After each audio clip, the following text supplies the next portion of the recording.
¿Qué tal? Muy buenas, aquí seguimos en el Desmarque Live. Unos minutitos pasan de las 12 del mediodía. Tenemos que repasar todo lo que sucedió en la tarde-noche ayer en el torneo del CAO, en la Copa del Rey. Y lo primero que ocurrió fue, qué tarde, en el Benito Villamarín. ¿Qué tal, Álvaro Borrego? Muy buenas. ¿Qué tal, Chema? Sí, bueno, tú empezó el Español que parecía poner la eliminatoria a su favor. De hecho, la ponía con ese gol de Leo Baptistao tras el empate a 1 de la ida. El Español que cobraba ventaja, pero sobre todo en la segunda parte y en un tramo concreto del partido en esa segunda mitad. La primera parte del Betis no fue buena, sí que tuvo un tramo muy bueno en la segunda parte, sobre todo la reón final, que le permitió empatar, y luego bueno, el hecho de que el Español también se quedase con 10 hacía presagiar una prórroga en la que el Betis era favorito y también pues hizo valer esa condición y logró el pase a semifinales. Es lo que hay que destacar primero de todo. Ahora hablamos del partido. Semifinales 14 años después.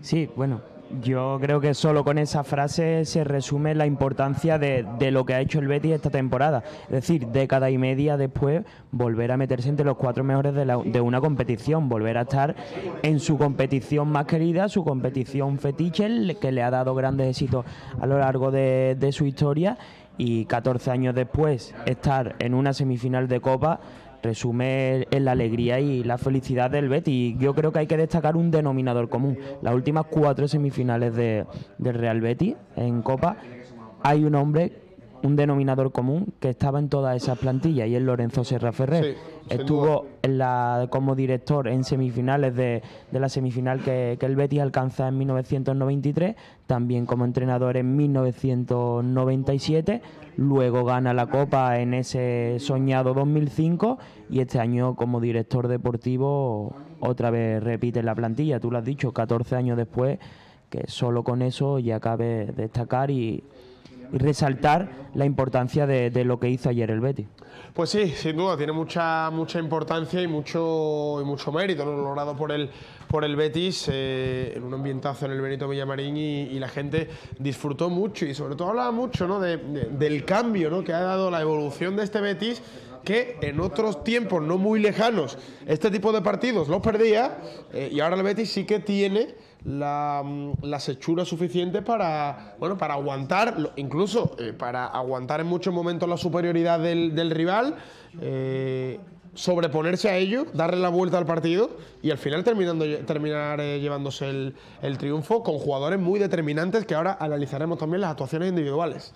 Sí, es que tú lo has dicho, el Betis este año tiene algo que hace una década que no tiene, ¿no? Es decir, jugadores determinantes que de verdad aparecen en estos partidos y son capaces de resolverte una eliminatoria o de darte alegrías o ganar partidos importantes. Es decir, hace 2 años el que aparecía en esa zona de 3/4 para desbordar, bueno, era un extremo que no es Joaquín, y el que aparecía para definir hace 2 años el mediocentro del Betis era Jonas Martán, Petros, es decir, futbolistas obviamente muy inferiores a los que hay a día de hoy, y que no te resolvían o no eran capaces de aparecer en estos momentos importantes. El Betis ayer logra reponerse, da de verdad un paso adelante y ofrece o demuestra que de verdad es superior a su rival y quiere ir a por la eliminatoria, y yo creo que hay que destacar ese cambio del Betis en la segunda mitad, también por esos cambios y por el cambio de sistema del 4-4-2, que yo creo que a la postre es decisivo, y como tú has dicho, por fin vuelve a tener jugadores decisivos que de verdad te permiten alcanzar cotas como esta. Bueno, hablamos, si te parece, de claves del partido. Un partido que comenzaba complicado para el Betis. Una primera parte que no fue buena del equipo de Setién. Le costó mucho llegar a, un poquito repitiendo los males de las últimas jornadas, ¿no?, que le cuesta generar ocasiones.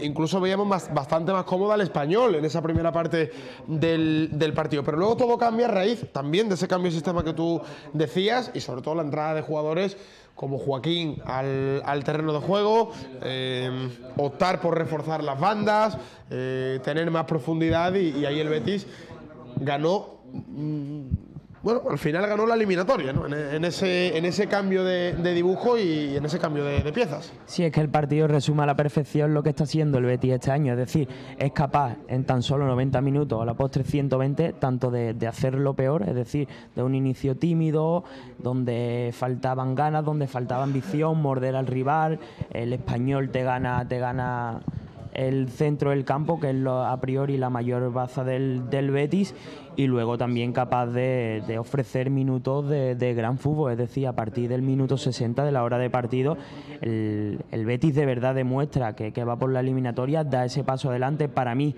imprescindible la entrada de Joaquín, esa chispa, esa verticalidad que le faltaba al Betis y que tan necesaria es a la postre para definir partidos como estos. También la probablemente entrada... Joaquín no esté para un partido completo de una exigencia importante, pero claro, para sacarle 20, 30 minutos es que te revoluciona un partido. Yo creo que por eso también Setién prefiere en este tipo de partidos dejarlo en el banquillo, ¿no? Porque sabe que si la cosa se tuerce, luego los minutos en los que esté en el campo son de tanta calidad que pueden al final marcar la diferencia. Sí, es que para mí, si hay algún futbolista decisivo en estos partidos, para mí es Joaquín. Primero, por la calidad que atesoran sus botas, que parece que por él no pasan los años. Segundo, porque obviamente siente el Betis y tiene esa garra y ese carácter de tirar de sus compañeros.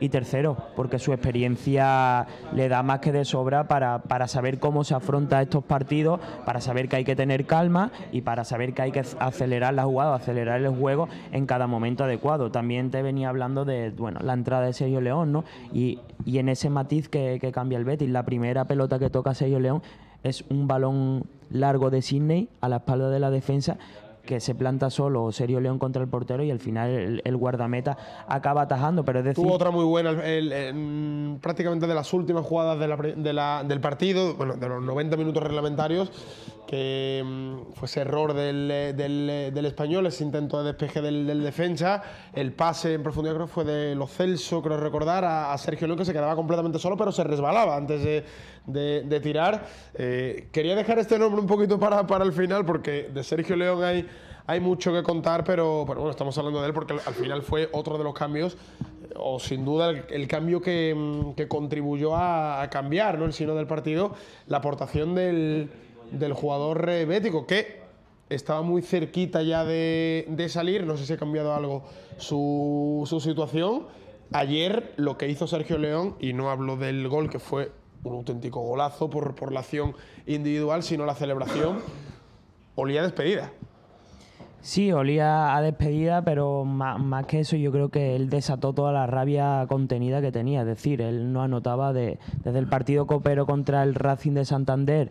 Venía, esta temporada ha caído casi relegado al ostracismo con Quique Setién, y sí es cierto que en este mes de enero había entrado un poco más en los planes, quizás por la salida de Sanabria o también por ponerle en el mercado y que su valor de mercado subiese, pero en los últimos partidos había entrado un poco más, aún así se le había falto de confianza, una confianza que recuperó ayer y de qué manera, ¿no? Según las últimas informaciones, al parecer Sergio León antes del partido tuvo una charla con Quique Setién y a priori, aunque manejaba ofertas del Español y el Celta de Vigo, en principio y salvo sorpresa de última hora, se quedará en el Betis. Hablando también de sus números, yo creo que es el gol que toda la afición esperaba, el gol que la afición anhelaba de un futbolista que ha luchado, que ha trabajado en silencio y que al final ha sido decisivo. Hay que recordar que a día de hoy, juntando a Sanabria y a Loren, Sergio León sigue siendo el futbolista o el delantero que más goles que más goles ha anotado en la era de Setién, ¿no? Es decir,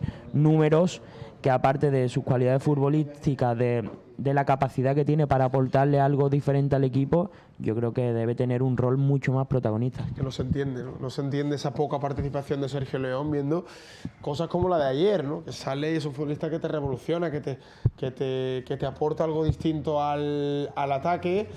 No se entiende esa situación, ¿no?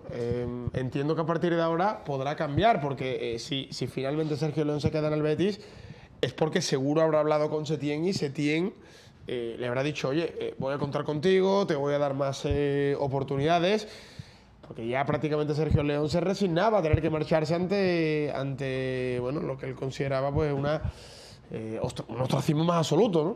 Sí, es que para mí hay cosas que no se entienden en este Betis, es decir, hay recursos muy válidos que al fin y al cabo se han demostrado que pueden ser decisivos, que Quique Setién no explota. Las 3 jugadas más claras de Sergio León ayer es un balón a la espalda de Sidney, algo que el Betis no está acostumbrado a hacer.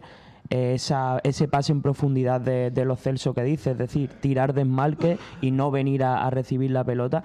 Y el gol es una pelea con su rival, aprovechándose de ese balón que gana Loren y recorre medio campo para luego en el área, que es donde tienen que ser decisivos los delanteros, marcharse de su rival y batir a Roberto. Es decir, 2 ocasiones le bastaron para anotar un gol que es histórico y que le da la vuelta a la eliminatoria. Por lo tanto, yo creo que ayer también fue un punto importante a su favor, que de verdad desató esa rabia contenida, que recuperó la confianza perdida.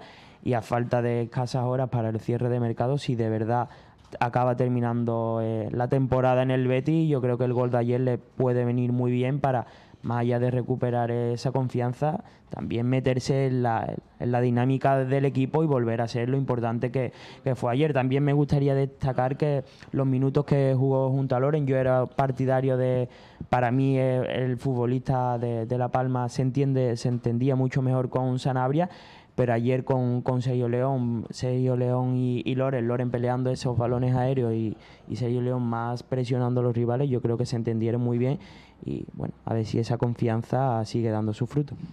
Bueno, veremos qué sucede, pero en cualquier caso, claro, es que el Betis no puede dejar salir tampoco ahora mismo a Sergio León, porque queda muy poquito para cerrar el mercado, hay muchas dificultades en otro tipo de operaciones para traer a cualquier delantero, y a día de hoy lo que tiene en nómina es Loren, Sergio León y la llegada de José, pero José no es delantero centro al uso, es un futbolista que se desenvuelve bien en cualquier posición de ataque, pero no termina de ser esa referencia, ¿no?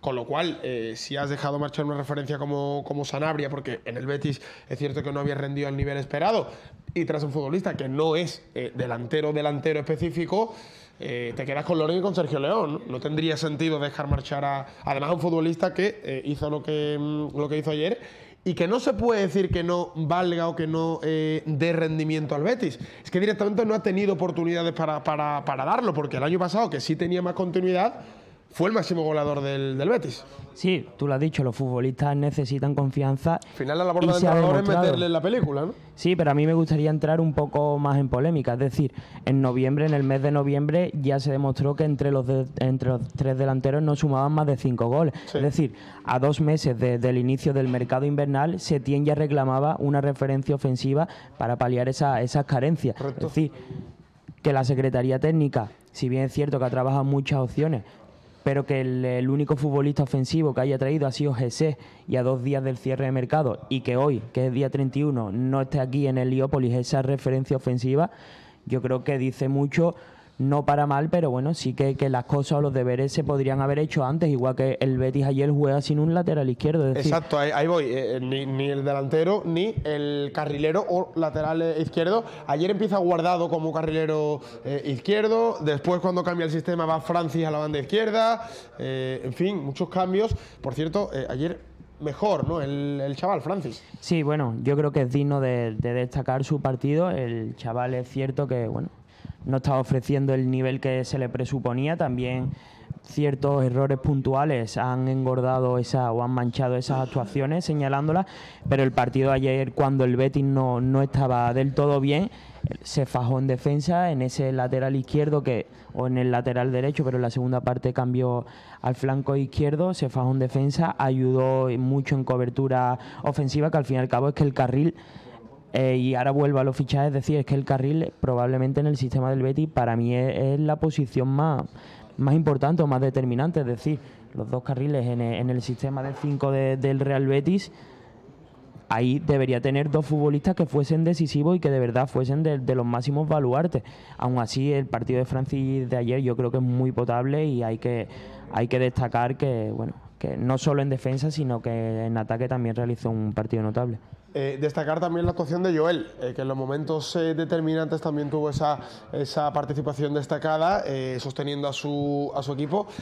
Brevemente, para terminar, Hoy queda por decirse el eliminatorio entre el Real Madrid y el Girona. El Betis, que está muy cerquita de ese sueño de jugar la final de la Copa del Rey en su estadio. No sé si recoger un poco la opinión del aficionado verde y blanco, ¿a qué rival preferiría en las semifinales? Porque lo normal, si no pasa nada raro esta noche, es que sea, aparte del Betis, el Real Madrid, el Barcelona y el Valencia. A ver, a priori, salvo el papel, el rival que preferiría la afición obviamente es el Valencia. El Madrid y el Barcelona, más allá de su estado de forma o de cómo estén este año, en esta eliminatoria tienen una experiencia que termina siendo decisiva a la hora de plantear la eliminatoria, a la hora de jugar con esos resultados. Aún así, yo creo que llegado a este punto el Betis se tiene, es decir, para ganar un título tienes que pelearle y ganarle a los mejores. Sí es cierto que yo creo que para el Betis sería mejor el Valencia o el Real Madrid en estas semifinales, y a partido único para mí este año el Betis es capaz de plantarle cara a cualquier equipo. Se vio en el Camp Nou y quizás el Barcelona, que es ese equipo a evitar. Para mí una final sería... Mejor Madrid o Barcelona en la final, a partido único. Bueno, yo no estoy del todo de acuerdo con eso. Sí es cierto que el Barcelona, bueno, cuando quiere Messi es casi imparable, pero precisamente si alguno de los tres rivales le viene relativamente bien al estilo del Betis, porque te permite jugar, porque te abre más espacio... El Betis ya ha ganado en el Camp Nou esta temporada. Y precisamente, bueno, ha sido el mejor partido que se le recuerda al Betis en los últimos años. Bueno, ¿no se esperan movimientos en esta recta final de mercado en el Betis? En estas últimas horas. Sí, aún se espera que se defina la salida de Budebus, que todo apunta que se volverá a la Liga Francesa. En la delantera, a priori, era Sergio León el que debía salir, pero con esa continuidad, salvo una oportunidad de mercado a última hora, no se espera que llegue nadie. El que más suena es Lucas Pérez para esa delantera. Parece que en la última hora Betis y West Ham habían acelerado para alcanzar ese acuerdo, que sí tenía la entidad con el jugador, pero a ver cómo gestiona Serra Ferrer estas últimas horas de mercado y si se espera la llegada de un delantero y, cómo no, oficializar el fichaje de Emerson, ese lateral derecho del Atlético Mineiro, que ahora está en el Sudamericano Sub-20. Veremos qué